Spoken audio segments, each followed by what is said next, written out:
حضرت تمیم داری رضی اللہ عنہ سے روایت ہے، وہ بیان کرتے ہیں ہم حضور نبی اکرم صلی اللہ علیہ وآلہ وسلم کے پاس بیٹھے ہوئے تھے کہ ایک اونٹ بھاگتا ہوا آیا اور حضور نبی اکرم صلی اللہ علیہ وآلہ وسلم کے پاس آ کر کھڑا ہو گیا۔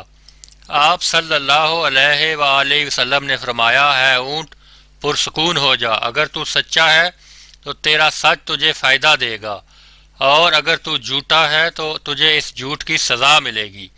بے شک جو ہماری پناہ میں آ جاتا ہے اللہ تعالیٰ بھی اس کی حفاظت فرماتا ہے، اور ہمارے دامن میں پناہ لینے والا کبھی نامراد نہیں ہوتا۔ صحابہ رضی اللہ تعالیٰ عنہ نے عرض کیا، یا رسول اللہ صلی اللہ علیہ وآلہ وسلم، یہ اونٹ کیا کہتا ہے؟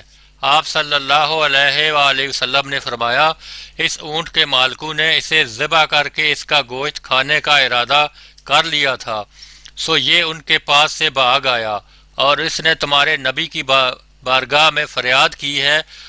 ہم بھی باہم اسی گفتگو میں مشغول تھے کہ اس اونٹ کے مالک بھاگتے ہوئے آئے۔ جب اونٹ نے ان کو آتے دیکھا تو وہ دوبارہ حضور نبی اکرم صلی اللہ علیہ وآلہ وسلم کے سر مبارک کے قریب ہو گیا اور آپ صلی اللہ علیہ وآلہ وسلم کے پیچھے چھپنے لگا۔ ان مالکوں نے عرض کیا، یا رسول اللہ، ہمارا یہ اونٹ 3 دن سے ہمارے پاس سے بھاگا ہوا ہے اور آج یہ ہمیں آپ کی خدمت میں ملا ہے۔ اس پر آپ صلی اللہ علیہ وآلہ وسلم نے فرمایا، یہ میرے سامنے شکایت کر رہا ہے اور یہ شکایت بہت ہی بری ہے۔ اونٹ کے مالکان نے عرض کیا، یا رسول اللہ، یہ کیا کہہ رہا ہے؟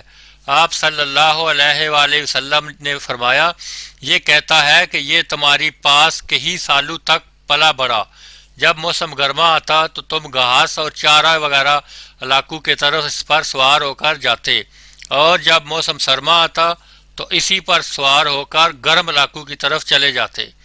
پھر جب اس کی عمر زیادہ ہو گئی تو تم نے اسے اپنی اونٹنیوں میں افزائش نسل کے لیے چھوڑ دیا۔ اللہ تعالیٰ نے تمہیں اس سے کئی صحت مند اونٹ عطا کیے۔ اب جب کہ یہ اس خستہ حال کی عمر کو پہنچ گیا ہے تو تم نے اسے ذبح کر کے اس کا گوشت کھا لینے کا منصوبہ بنا لیا ہے۔ انہوں نے عرض کیا، خدا کی قسم یا رسول اللہ صلی اللہ علیہ وآلہ وسلم، یہ بات بالکل اسی طرح ہے جیسے آپ صلی اللہ علیہ وآلہ وسلم نے بیان فرمائی ہے۔ اس پر حضور نبی اکرم صلی اللہ علیہ وآلہ وسلم نے فرمایا، ایک اچھے خدمت گزار کی اس کے مالکوں کی طرف سے کیا یہی جزا ہوتی ہے؟ وہ عرض گزار ہوئے، یا رسول اللہ، اب ہم نہ اسے بیچیں گے اور نہ ہی اسے ذبح کریں گے۔ آپ صلی اللہ علیہ وآلہ وسلم نے فرمایا، تم جھوٹ کہتے ہو، اس نے پہلے تم سے فریاد کی تھی مگر تم نے اس کی داد رسی نہیں کی، اور میں تم سب سے بڑھ کر رحم فرمانے والا ہوں۔ بے شک اللہ تعالیٰ نے منافقوں کے دلوں سے رحمت نکال لی ہے اور اسے مومنین کے دلوں میں رکھ دی ہے۔ اس کے بعد آپ صلی اللہ علیہ وآلہ وسلم نے اس اونٹ کو ان سے 100 درہم میں خرید لیا اور پھر فرمایا، ہے اونٹ، جا، تو اللہ تعالیٰ کی رضا کی خاطر آزاد ہے۔ اس اونٹ نے حضور نبی اکرم صلی اللہ علیہ وآلہ وسلم کے سر مبارک کے پاس اپنا منہ لے جا کر کوئی آواز نکالی تو آپ صلی اللہ علیہ وآلہ وسلم نے فرمایا، آمین۔ اس نے پھر دعا کی، آپ صلی اللہ علیہ وآلہ وسلم نے پھر فرمایا، آمین۔